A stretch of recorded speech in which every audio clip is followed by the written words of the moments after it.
आदाब नाज़रीन, आप सभी का इस्तकबाल है हमारे इस खास प्रोग्राम में, जहां पे हम मुलाकात करते हैं अपने उन ख़ास मेहमान से जो ना सिर्फ आप लोगों की रहनुमाई करते हैं बल्कि आप लोगों को एक सही मार्ग दिखाते हैं, सही रास्ता दिखाते हैं। और आज भी हमारे साथ जो ख़ास शख्सियत मौजूद हैं, जी हाँ, उनका तारुफ मैं ज़रूर आपसे कराना चाहूँगी। इस्लामिक स्कॉलर हैं, सोशल रिफॉर्मर और देश के इकलौते मुस्लिम स्कॉलर जिन्हें हर तबके के लोग सुनना बेहद पसंद करते हैं और ख़ास तौर पे स्टूडेंट्स उनके बहुत बड़े फ़ैन हैं। जी हाँ, मैं जिनकी बात कर रही हूँ उनका नाम है डॉक्टर मौलाना कल्बे रुशैद साहब। मिलकर उनका स्वागत करते हैं, इस्तकबाल करते हैं। इस्तकबाल है सर आपका। बहुत शुक्रिया शैलजा। सबसे पहले तो सर मेरा सवाल आपसे यही है कि जो देश के हालात चल रहे हैं, देश में जो माहौल चल रहा है, नफ़रत हर जगह है। हर एक धर्म में कहीं ना कहीं इतनी ज़्यादा नफ़रत फैल गई है कि जिसे हटाना बहुत ज़रूरी है। तो ये नफ़रत का जो बीज एक तो बोया जा रहा है और ये नफ़रत को हम कैसे ख़त्म कर सकते हैं, क्या कुछ उसके लिए हम कदम आगे बढ़ा सकते हैं, आप इसे जानना चाहूँगी। शैलजा, सबसे पहले तो शुक्रिया, आपने अपने इस प्रोग्राम में मुझे शामिल किया और सलाम अक़ीदत और सलाम मोहब्बत उन तमाम लोगों को जो आपके कैमरे के ज़रिए से मुझे अपने टेलीविज़न स्क्रीन या अपने मोबाइल की स्क्रीन पे देख पा रहे होंगे। बड़ा ही मुस्तनद और बहुत ज़रूरी और बड़ा लाजिम और बड़ा वाजिब सवाल आपने पूछा है कि देश में नफ़रत का माहौल है और इस माहौल में क्या करना चाहिए जिससे हम इस नफ़रत की आग पे कंट्रोल कर सकें। बिल्कुल। देखिए, मुझे याद आ रहा है, मैंने आज से कोई 8-9 साल पहले पूना में भारतीय छात्र संसद के एक प्रोग्राम में कहा था कि हर मज़हब की एक मज़हबी किताब है। अगर किसी मकान में आग लग रही हो और मुसलमान वहाँ से कुरान पढ़ता हुआ गुज़र जाए, क्रिश्चियन वहाँ से बाइबल पढ़ता हुआ गुज़र जाए और हिंदू वहाँ से गीता पढ़ता हुआ गुज़र जाए, तो यकीन जाने वो किताबें उन किताब पढ़ने वालों पर लानत भेजेंगी। बिल्कुल। कि उन्होंने उस वक्त वो काम नहीं किया जो उन्हें करना चाहिए था। जी, जी। उस वक्त उन्हें ये करना चाहिए था कि उन्हें किताब रखना चाहिए था इज़्ज़त से और जाके एक डोल पानी लाना चाहिए था और जलती हुई आग में वो पानी डालना चाहिए था ताकि मकान बचाया जा सके, ज़िंदगी बचाई जा सके और आग को बुझाया जा सके। जी। तो जो लोग भी अपनी ज़िम्मेदारी वक्त पे निभाते हैं वो आग के शिकार नहीं होते और अगर कोई आग का शिकार हो रहा होता है तो उसे बचा लेते हैं। बिल्कुल। तो मौजूदा हालात की अगर मैं बात करूं तो तालीम और रोज़गार आपके नज़रिए से क्या मिल रहा है नौजवानों को? देखें शैलजा, बहुत सादी सी बात मैं बताना चाहूँगा और ख़ास तौर से जो जवान देख रहे हैं, क्या मछली कभी तालाब से और नदी से बाहर निकल के आती है कि मुझे बाज़ार ले चल के बेचो और उससे जो पैसा कमा पाओ उसे घर लेके जाओ? मछली कभी नहीं निकलती, आपको मछली का शिकार करना पड़ता है। बिल्कुल। वैसे इल्म खुद से निकल के नहीं आता, आपके अंदर समा जाए और आप फिर आलिम बन जाएं और आप फिर डॉक्टर बन जाएं, इंजीनियर बन जाएं, आप अलग अलग लेवल पे काम करने लगें, आप अपने घर के काम आएँ, अपने पड़ोसियों के काम आएँ। नहीं, इसके लिए आपको मेहनत करनी पड़ती है। उसके लिए आपको अपने घर से निकलना पड़ता है, स्कूल जाना पड़ता है, घर से निकलना पड़ता है, कॉलेज जाना पड़ता है। उसके लिए सिर्फ आपको जाना नहीं पड़ता बल्कि आपका प्रोफेसर, टीचर, उस्ताद जो सुना रहा है, समझा रहा है, उसे समझना पड़ता है, उसे फिर याद रखना पड़ता है, फिर एग्ज़ाम के दिन भूलना नहीं बल्कि उसे लिखना पड़ता है। तो ये एक प्रोसेस है जिस प्रोसेस में आपको अपने हिस्से का काम अंजाम देना है। मुझे जहाँ तक लगता है कि हमारे यहाँ मुसलमानों में अगर हाई क्वालिफ़िकेशन के पॉसिबिलिटीज़ नहीं भी है, बिकॉज़ पेरेंट्स के पास इतना पैसा नहीं है, उनके पास इतनी चाव है, लागत लगाने के लिए जो चीज़ ज़रूरी है वो अवेलेबल नहीं है। तो मैंने बनारस में एक मजलिस के दौरान कहा था कि जो हमारा स्किल है उस पे हमें ज़्यादा काम करना चाहिए कि हम किस लायक हैं। हालांकि मैंने इसमें उलमा को भी शामिल किया था कि आप भी अपनी मौलवियत को किनारे रख के सोचें कि आप किस लायक हैं, अपने घर आप क्या ले जाके दे सकते हैं। वैसे ही मैंने अपने कौम के जवानों से, अपने मुल्क के जवानों से, अपने मिल्लत के जवानों से, अपने वतन के जवानों से सबसे ये कहा था कि आप स्किल मैनेजमेंट अपनी अच्छी करें। ईश्वर ने कुछ ना कुछ तो आपको दिया है, खुदा ने कुछ ना कुछ तो आपको दिया। आपके पास क्या नहीं है ये मत देखें, आपके पास बिल्कुल। क्या है ये देखें, उसे ऑर्गेनाइज करें, उसको उसको बोलते हैं ना, हीरे को आप घिसते हैं तो फिर उसमें रोशनी ज़्यादा पैदा होती है। बिल्कुल सही इसी बात। तरीके से हर इंसान में कुदरत का एक दिया हुआ नेमतों का हीरा छुपा हुआ है। जब वो हालात के थपेड़ों में अपने आप को पॉलिश करता है तो वो कुछ ज़्यादा निखर के आता है। जी, तो जी। मैंने जवानों से कहा था कि कभी कभी जो मकान बनाने वाला होता है वो सिर्फ बड़ी बड़ी ईंटों को ही नहीं सजाता। एक जगह ऐसी आती है दीवार में जहाँ कुछ छोटी ईंट लगाने की ज़रूरत पड़ती है। बिल्कुल। तो अगर आप में वो नहीं है जो मैनेजमेंट के काम आ सके, तो आप में वो ज़रूर होगा मैनेजमेंट के जो काम आ सके। जी। सो मुझे लगता है कि जवानों को ये देखना चाहिए कि उनकी स्किल में क्या पॉसिबिलिटीज़ है, उस पर काम करें। और अगर वो एडुकेशन में आ सकते हैं तो एडुकेशन में आएँ। एडुकेशन में ख़ास तौर से जिस चीज़ के लिए मैं कहूँगा, शॉर्टेस्ट रास्ता ना ढूंढें। वो बोलते हैं ना शॉर्टकट पैसे कमाने का। जी। देखो 2-3 रास्ते हैं तुम्हारे पास, और वो एक है पैसा कमाने का रास्ता, एक है इज्जत और पैसा कमाने का रास्ता, और एक है मुल्क कमाने का रास्ता। तो मेहनत करो, क्योंकि मेहनत से मुल्क कमाया जा सकता है। बिल्कुल। पैसा रास्ते पे मिलने वाली चीज़ है, वो ज़रूर आ जाएगी। सही बात। इस्लाम को लेके बहुत सी भ्रांतियां हैं सर, जैसा कि काफिर, जिहादी या फिर महिलाओं पे बहुत ज़्यादा अत्याचार होता है। इस बात को मैं आपके ज़रिए नाजरीन को ज़रूर क्लियर कराना चाहूँगी कि ऐसी भ्रांति ही भ्रांति हैं सिर्फ। देखिए शैलजा, असल में मुसलमान इस्लाम का चेहरा नहीं है। क्योंकि हमारा जो हिंदुस्तानी मुसलमान है वो मुसलमान है बहुत सारी कमियों के साथ और बहुत सारी खूबियों के साथ।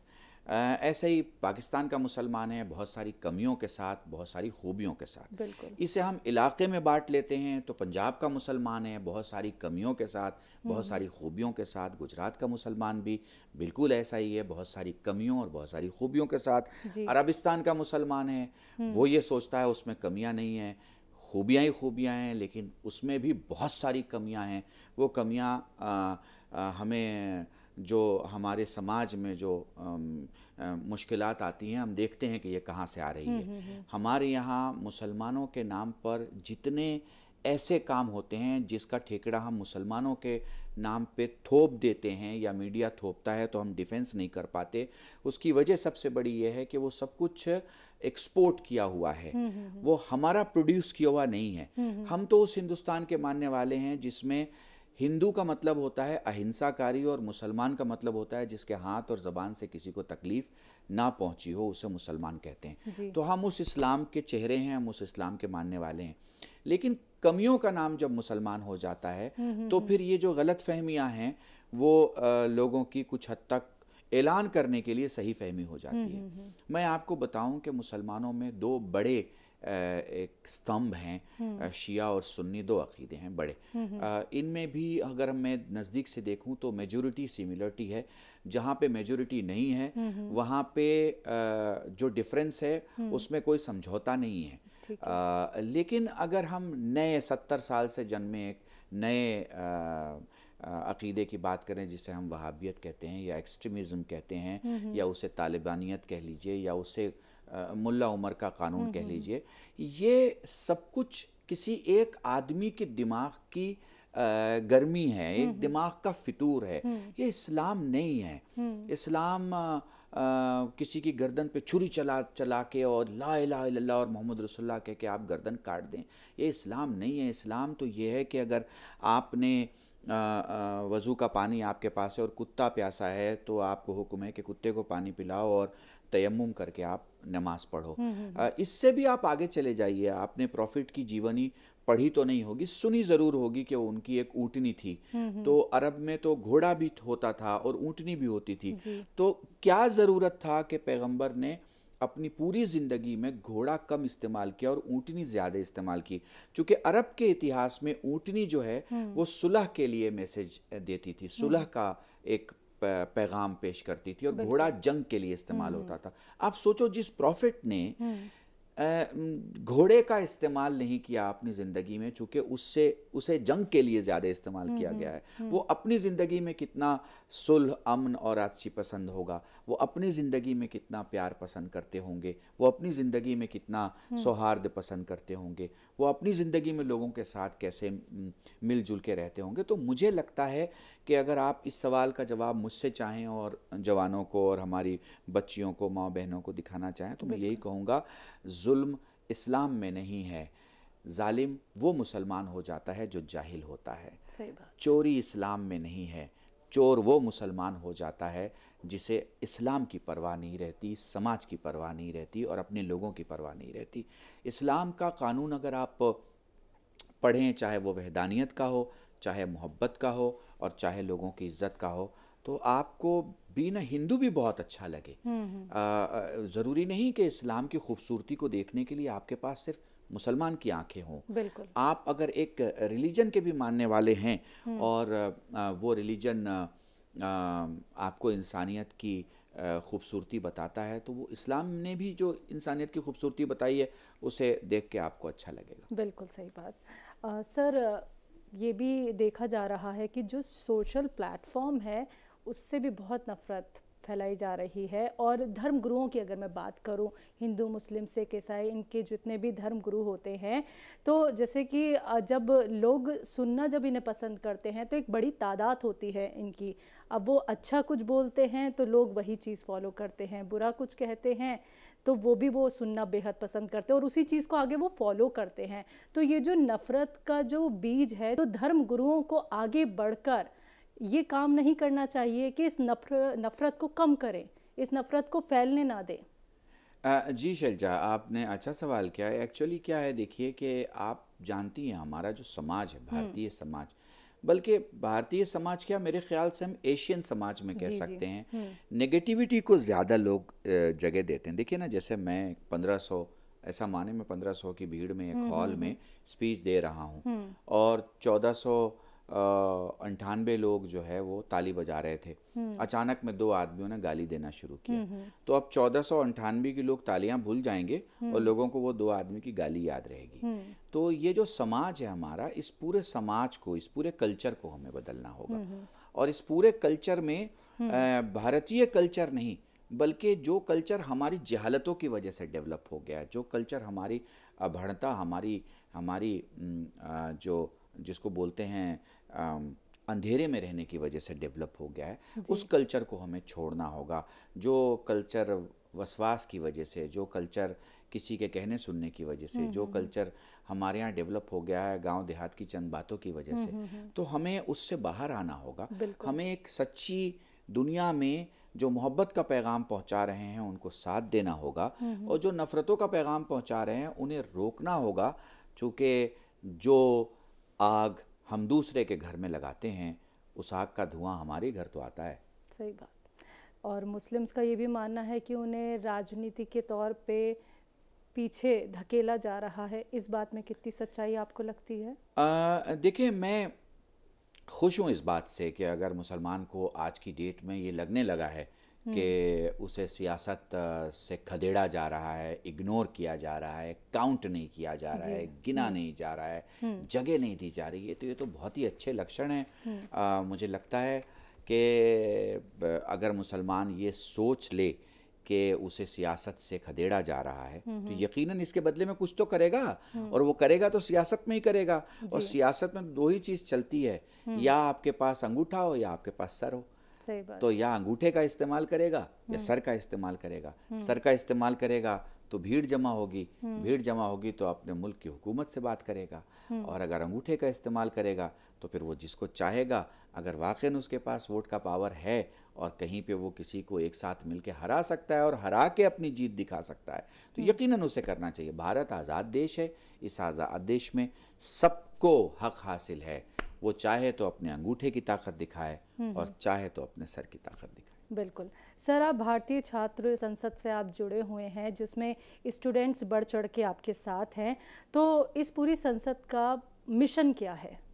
देखिए, भारतीय छात्र संसद पूना में एक बहुत बड़ी यूनिवर्सिटी है, वर्ल्ड पीस यूनिवर्सिटी। उसमें हमारे भाई हैं doctor Rahul professor doctor Rahul कराज जी वो चलाते जी। हैं यहाँ। बहरहाल उनकी मोहब्बतें हैं कि हर हर साल मेहमान चेंज होता है, लेकिन मैं रहता हूँ। उसके अलावा हमारे सुनील भाई हैं नागपुर में, वो राष्ट्रीय छात्र संसद चलाते हैं। उसके अलावा एक हमारा नौजवान है शरदुल, वो जो है वो युवा छात्र संसद चलाते हैं। और युवा भारत का एक गुजरात छात्र संसद का चैप्टर है, एक चैप्टर बिहार छात्र संसद है, ऐसे ही एक कश्मीर छात्र संसद है, मध्य प्रदेश छात्र संसद है, उत्तर भारतीय छात्र संसद है। ऐसे बहुत सारे छात्रों के ऑर्गेनाइजेशन हैं जिनमें कहीं ना कहीं मेरा एक रोल रहता है। स्टूडेंट मुझे सुनना पसंद करते हैं, बुलाया जाता है तो मैं जाता हूँ, लेकिन मेरी ख्वाहिश और मेरी कोशिश ये रहती है कि मैं स्टूडेंट को सच्चे भारत से मुलाकात कराऊं। सब्जेक्ट तो यूनिवर्सिटी बता देती है और काम उसे घर की जिम्मेदारियां दिलवा देती हैं या उसकी खोज, लेकिन वो किस पाथ पे चले इस मुल्क के साथ वो बड़ा ज़रूरी होता है। मैं उससे मुलाकात करवाता हूँ उस मुल्क से जिसकी सरहद पर अगर दो जवान खड़े हैं तो वो एक दूसरे से ये नहीं पूछते कि तेरा नाम और तेरा धर्म क्या है, वो बस ये जानते हैं जो मेरी जिम्मेदारी है वही इसकी जिम्मेदारी है। देश के फतेह और कामयाबी के रथ को आगे बढ़ाने में इसका कंधा भी है और मेरा कंधा भी।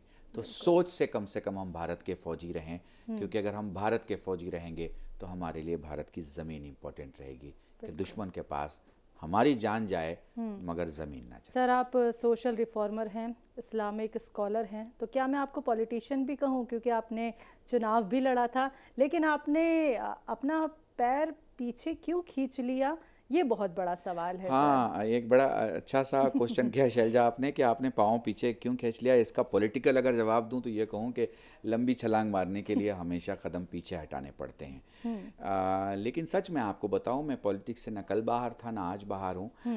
सियासत अरबी का एक लफ्ज़ है जिसका मतलब होता है लोगों की खिदमत करना। मैं कल भी लोगों की खिदमत कर रहा था, मैं आज भी लोगों की खिदमत कर रहा हूँ। और अभी अपने ऑर्गेनाइजेशन को, एसकेआर फाउंडेशन को जो है वो deputy chief Uttar Pradesh, deputy chief minister Uttar Pradesh ने जो है वो रिकॉग्नाइज़ करके अवार्ड से नवाजा लास्ट ईयर लखनऊ में। मैं पर्सनली ये मानता हूँ कि सियासत किसी पार्टी में होने या पद पे होने का नाम नहीं है। सियासत लोगों की खिदमत करने का नाम है, और समय आने पर आप इसका ऐलान भी करते हैं कि आप कौन से पद के हकदार हैं और कौन सी पार्टी आपके लिए इम्पोर्टेंट है। चलिए, ताज़ा भी एक मसला हुआ है। संघ प्रमुख मोहन भागवत जी ने एक बात कही है कि इस्लाम को भारत में कोई खतरा नहीं है। उस पर बहुत सारे पार्टी के नेता हों, उन्होंने अपनी अपनी तरह से जवाब दिए, लेकिन वहीं पे ही मोहन भागवत जी ने ये भी कहा है कि मुस्लिमों को वर्चस्व का दावा छोड़ देना चाहिए। इस पर आपकी क्या राय है? मुझे लगता है हिंदुस्तान की कमर कोरोना ने इतनी तोड़ दी है कि वर्चस्व नाम की कोई चीज़ किसी में बची नहीं है, पहली चीज़।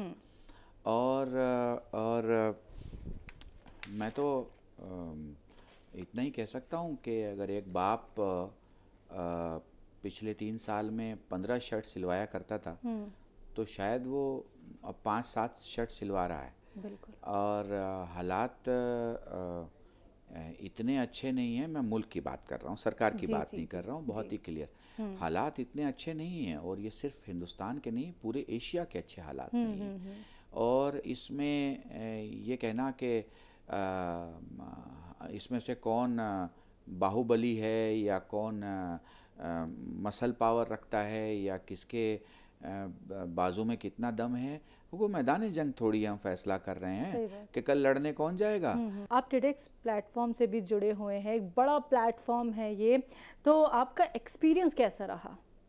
देखिए, टेडेक्स में मैं कैंसर के ऊपर बोलने के लिए गया था, और कैंसर में मेरे ख्याल से टेडेक्स में उस वक्त मेहमान थे डॉक्टर अम्बर्तो वियर्नो, जो फादर ऑफ कैंसर कहे जाते हैं, दुनिया के सबसे बड़े डॉक्टर माने जाते हैं।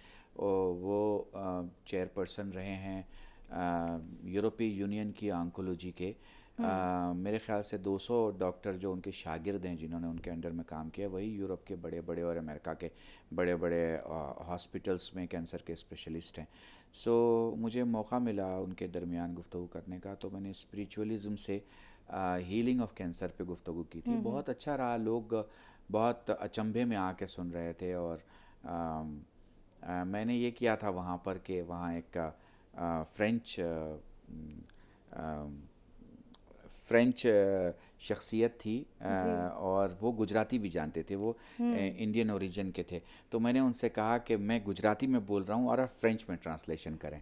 सो एक बड़ा खूबसूरत माहौल बन गया था।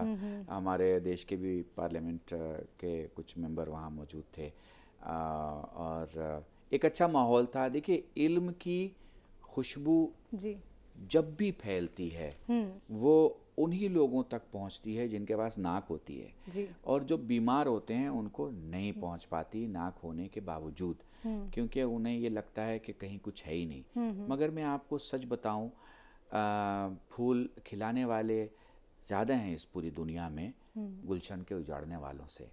मोहब्बतें बांटने वाले ज़्यादा हैं इस दुनिया में नफ़रतों की दुकान चलाने वाले से। और आप जानती हैं कि मारने वाले से जिलाने वाला बड़ा ज़्यादा ताकतवर होता है। तो ये जो समाज चल रहा है पूरी दुनिया का, वो हाथ खींचने से चल रहा है, पाँव खींचने से नहीं चल रहा। सही बात। रुशैद साहब, आप बहुत सारी लैंग्वेज भी जानते हैं और आप अन्ना हज़ारे आंदोलन में भी थे, आप बाबा रामदेव के साथ भी जुड़े रहे, और जैसा कि लैंग्वेज का मैंने यहाँ पे ज़िक्र किया है, तो आप को लैंग्वेजेस में तो महारत हासिल ही है। स्टूडेंट्स आपके इतने फ़ैन हैं, आपकी फ़ैन फॉलोइंग भी हमने काफ़ी देखी है, और वाकई में जब आप बोलते हैं तो मन करता है बस आपको सुनते रहें और सुनते रहें। और वाकई में आप रहनुमाई भी बहुत शानदार करते हैं, और आप हमारे स्टूडियो में आए उसके लिए भी आपका बहुत बहुत शुक्रिया। लेकिन चलते चलते आपसे ज़रूर जानना चाहूँगी आपकी आगे की क्या प्लानिंग है, और नाजरीन के लिए कोई मैसेज? शैलजा, बहुत शुक्रिया, आपने इस प्रोग्राम में मुझे शामिल किया, और वो चंद सवाल जो शायद मुझे पिछले 10-12 साल की याद दिलाएं वो मुझसे किए। आप के नाजरीन के लिए मैं इतना ही कहूँगा, अपना वक्त आपके हाथ में है। वो जो आपको डरा रहा है वो आपका दुश्मन है, और वो जो आपके पसलियों के क़ैद खाने में मौजूद दिल को मजबूत कर रहा है वो आपका दोस्त है। आप अपने आप को मजबूत समझें, क्योंकि आपका मुल्क आपके साथ है, मुल्क का कानून आपके साथ, और मौला आपके साथ है। मुझे लगता है इससे ज़्यादा साथ की ज़रूरत नहीं होती। सरकारें सांसें नहीं बढ़ा पाती, ऑक्सीजन का सिलेंडर दे सकती हैं। सांसें बढ़ाने के लिए आपको खुद में विश्वास होना ज़रूरी है। ताकतें तुम्हारे अंदर हैं, बाहर से नहीं आएंगी। उन्हें पहचानो और पैदा करो, और याद रखो वो मुल्क हमेशा कामयाब रहता है जिसके जवान कामयाब होते हों। बिल्कुल, बहुत बहुत शुक्रिया सर, हमारे साथ जुड़ने के लिए बहुत बहुत शुक्रिया। बहुत शुक्रिया। तो नाजरीन, आज के हमारे इस खास प्रोग्राम में बस इतना ही। अब मुझे भी दीजिए इजाज़त। आदाब।